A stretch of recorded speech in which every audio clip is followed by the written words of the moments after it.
Hi, I'm John Green. Welcome to my salon. Hey there, Ron Swanson. This is Mental Floss, and we're going to start this week with a popular psychological test. Mark, he's making me nervous because he has an axe. Okay, while at her mother's funeral, a girl meets a guy who she doesn't know. She falls in love with the guy on the spot, and then a few days later, that girl kills her own sister.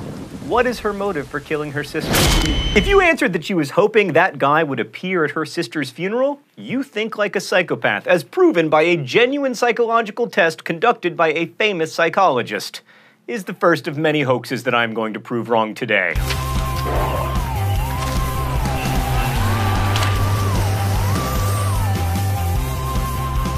In 1995, Fox Television played a film featuring the dismantling of an alien corpse whose UFO had allegedly crashed in Roswell, New Mexico in 1947. The culprit here was Ray Santilli, an English filmmaker whose false footage was the basis of Fox's extraordinarily popular broadcast. Later, Santilli and his partner fessed up that their footage was merely a reenactment of a real alien autopsy, which they didn't capture on camera because, reasons. So pretty much all of us vloggers here on the internet owe a lot to a fake homeschooled teenage girl video blogger whose family just happened to be members of a murderous cult. Lonely Girl 15 blew up in 2006, quickly gaining over 100,000 YouTube subscribers, which back then was a lot, but a sting operation conducted by some of her fans, including me, not to brag, revealed a connection between the project and a talent agency in Hollywood. It turns out that Brie was a 20-year-old actress named Jessica Rose. I was just bragging to everybody about my central role in uncovering Lonely Girl 15. In fact, my only role in uncovering Lonely Girl 15 was that I was part of the community that uncovered her, but at every turn,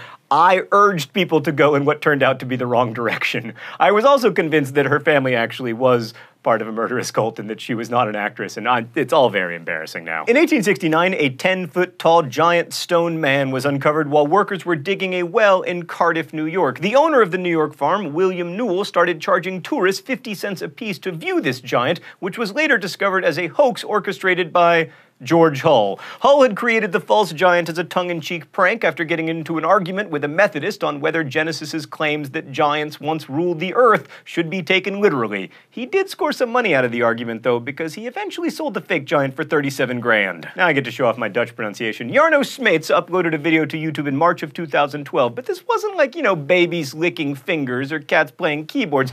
This video featured Smeets donning wings and then flying through the sky. Turns out Jarno Smeets was not a birdman, but actually an animator named Floris Kijk.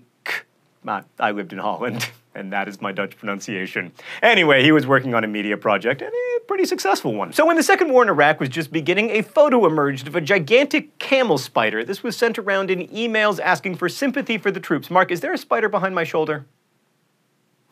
Ah! Oh, sweet holy Lord, how can you have a Smurf holding a present right above that gigantic spider? Anyway, this email claimed that flesh-eating spiders were tormenting U.S. troops, could run 25 miles per hour, and jump 3 feet in the air. These spiders do exist, and they are big, but that's a very cleverly angled picture. Also, they don't run that fast and they can't jump at all, but Mark, can they escape from glass? In 1814, during the Napoleonic Wars, a man dressed as a colonel went around London claiming that Napoleon was dead and that the Bourbons had won the war. The news resulted in British stock prices rising before falling back to normal when it was revealed that Napoleon was not dead, and in fact, Lord Thomas Cochrane, the man who benefited from the stock fraud, was subsequently arrested. People went wild in 1994 with an internet press release that Microsoft had acquired, quote, the Roman Catholic Church in exchange for an unspecified number of shares of Microsoft common stock. The press release was, of course, phony, but Microsoft had to come out with an official statement assuring that they were not going to make sacraments available online anytime soon. And in fact, to this day, even if you make a confession on one of those Tumblr blogs, it still doesn't count. A 2007 widely circulated email claimed that an 8-inch mummified fairy was found in a garden in Derbyshire, England, with descriptions of wings, teeth, hollow bones, along with pictures. Many people were hopeful that we had finally located Tinkerbell, but in fact, it was a hoax. And not the first fairy hoax either. Perhaps the most famous was the Cottingley fairies, pictures taken by 2 young girls proving the existence of fairies in 1917, but the fairies turned out to be cardboard cutouts because, no Photoshop. In the 1800s in Hungary, the mechanical Turk amazed everyone with its ability to play clever chess against human opponents, often winning. It even beat Benjamin Franklin and Napoleon. But it was a hoax. There was a little guy inside who was controlling the Turk and moving the pieces around.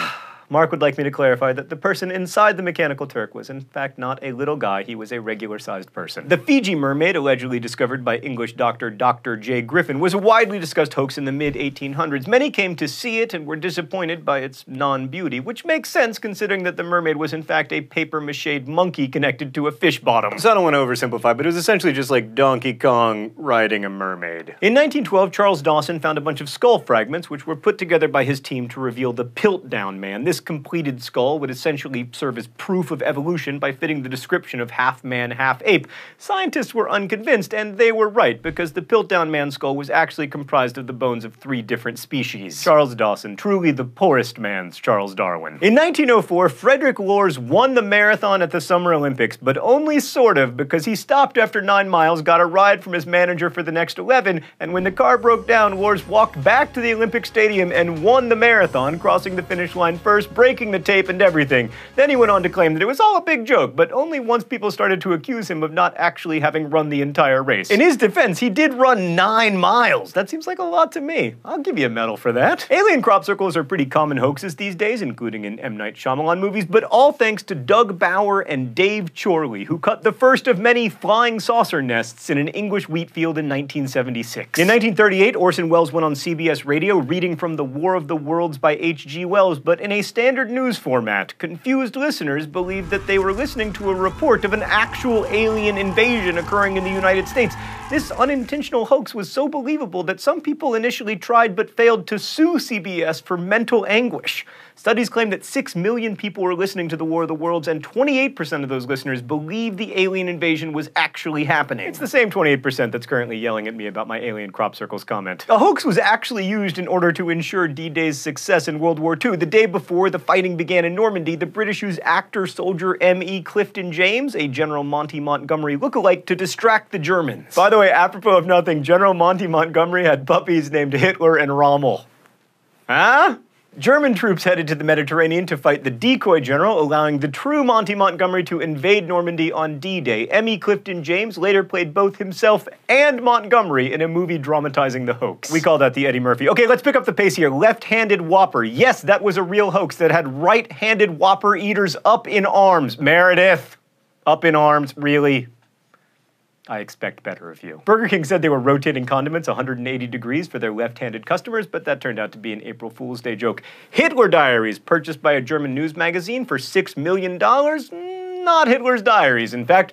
And I'm sorry, ladies, but Pope Joan, the Pope who casually went into labor during a procession, is a hoax deriving from folklore. There has never been a female pope. Despite what you've heard on the internet, egg whites, flour, and butter, none of these things help heal burns. They do, however, make for delicious baking if you want to turn your burns into cookies. Balloon Boy was up in the attic the entire time his family claimed that he was on a crazy balloon ride. The Wingdings computer font did not predict 9/11. Typing in Q33NY does give you an airplane, towers, a skull, and a Star of David, but Q33 is not the flight number of either of the planes and actually has nothing to do with 9/11, and why? This is crazy! There's no such thing as triple waterspouts. Also, these are definitely not UFOs. Oh, photographic evidence hoaxes, the internet has only made you more prominent. Here, I made you a list of people who are definitely dead. Elvis Presley, Michael Jackson, Andy Kaufman, Tupac, that was a hologram, Jim Morrison, and Jimi Hendrix. And here are some people who, despite rumors to the contrary, are not dead. Gene Simmons, Britney Spears, Miley Cyrus, Garth Brooks, Charlie Sheen, Eddie Murphy, Tony Danza, Bill Cosby, Justin Bieber, Dave Matthews, Paul McCartney. One of those people is probably going to die before we upload this video between now and when the video is uploaded, and they're going to be like, Paul McCartney is so dead. I didn't know Paul McCartney was gonna die. I mean, if it was gonna be someone. But I didn't know. Anyway, speaking of Paul McCartney, The Masked Marauders, an album featuring a collaboration between him, Bob Dylan, Mick Jagger, and John Lennon, was the subject of a satirical article in Rolling Stone, much to the disappointment of many fans. You can't charge your iPod using electrolytes. That YouTube video was a hoax. Stop asking Yahoo Answers and plugging your iPod into onions. Blair Witch Project? Hoax. Paranormal Activity? Also a hoax, but still terrifying. YouTube is not shutting down to select a winner of all-time best video. That was an April Fool's Day prank. Besides, we all know that we would win. Also, Facebook is not considering charging, because who would pay for that? And lastly, this should really go without saying, do not trust any website offering to sell you a device for at-home, do-it-yourself LASIK surgery. Here, Mark made a list of all the things you should buy on the internet that shoot you in the eye with lasers. The famous site LASIK at Home, first created in 2006? Yeah, no. Really, no. Thanks for watching Mental Floss, which is brought to you with the help of these nice people, including Captain America. Every week, we try to answer one question that you have asked. This week's question comes from Cal Sintergren. Is it true that Alfred Nobel, the creator of the Nobel Prize, blew up his brother with dynamite? Yes. In fact, you know where all that Nobel Prize money came from? Dynamite. If you have a question, please submit it in comments. Thanks again for watching Mental Floss and DFTBA.